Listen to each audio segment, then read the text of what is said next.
Hi, this is Rudy Jones of PalmettoStateBaseball.com.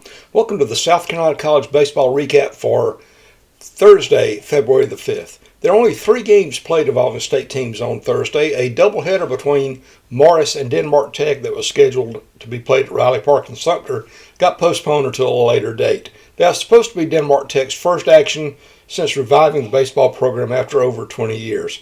But there were 3 games that were played. Down in Louisiana Christian beat Columbia International twice. First game score was 7-2. Second game score was 5-1. That drops Columbia International down to 0-8 to start the season. Coach Rocky Musgraves, I'm not sure how he pronounces it, Rocke, is still looking for his first win since taking over the Rams program. He's been successful on several levels of college baseball coaching, so I suspect he's confident things will get turned around soon.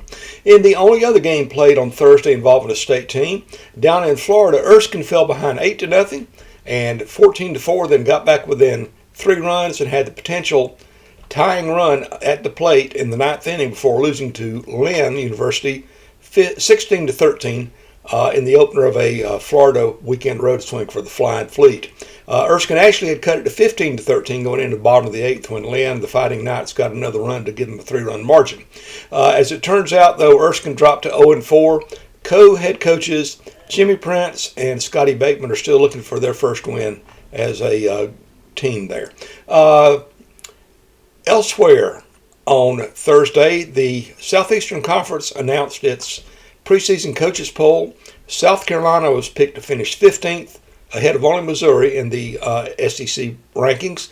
LSU's the favorite to win the conference. Of course, they're the defending national champion. In the Southern Conference, Samford is the pick to win the Southern Conference in the coaches poll, with the Citadel 4th as their highest preseason prediction since 2014. So Coach Russell Triplett's got some good things going on at the Citadel, and things are folks are getting excited down there. And what I thought was a little bit surprising, not knowing all the ins and outs, Wofford is picked to finish 8th in the conference. So I know the Terriers would like to shoot for a better finish than that as a goal. Those are the only action involving the state as far as games and preseason rankings on Thursday. Let's take a quick look at some of the highlights on the schedule for this coming weekend. A pretty busy weekend. This is the last weekend before NCAA Division I teams begin their season. They begin theirs on the 13th. 9 of the 10 teams in South Carolina will actually begin their season at home. The only exception is USC Upstate. They will be playing at South Alabama. How about the schedule for tomorrow, though? Among the teams at home, Voorhees is at home against Kentucky State. Denmark Tech, which did not get to begin today, will now scheduled to play Trinity of Florida and a doubleheader at Miramo Field in Orangeburg.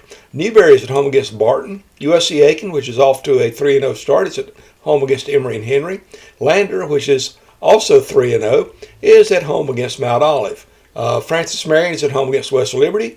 North Greenville is at home against Georgia Southwestern State.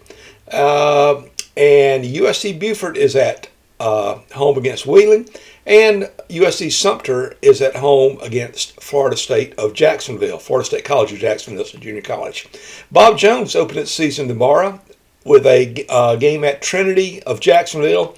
That used to be known as Trinity Baptist College. Later on this weekend, Florence Darlington Tech is hosting the Stinger Invitational at Florence, and that's always some good competition there for the Stingers. Of course, they're on a 4-game winning streak, doing pretty well right now.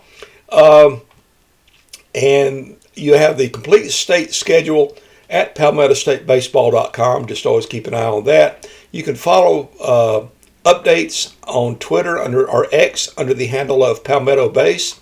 One other little news tidbit. It appears that Alex Philpott, who is supposed to be the Friday night starter for South Carolina, is going to miss at least a couple of weeks and likely more with an injury he suffered in preseason. The Gamecocks are now expecting to start Riley Goodman in the first game of the season on February 13th when they play at home against Northern Kentucky. Bo Rollins, first baseman, is dealing with an injury, is still out. KJ Scobie, who's moved from third base to shortstop this year, they expect him to be in the lineup on next Friday for opening day. Trying to think if there's anything else I want to do. I'm trying to wing this in between periods of the Hurricanes game tonight. I believe that is it. Just always keep up to date on things at PalmettoStateBaseball.com. I've got a state schedule and a scoreboard every day. And just if you like what you see, let me know. You can email me at rudyjones@PalmettoStateBaseball.com. You can follow me on X, as I said, under the handle Palmetto Base. And don't forget the newly established this year Palmetto State Baseball group on Facebook. Please join that and just help keep up with what's going on. For now, that's Rudy Jones of PalmettoStateBaseball.com saying good night. Jesus loves you.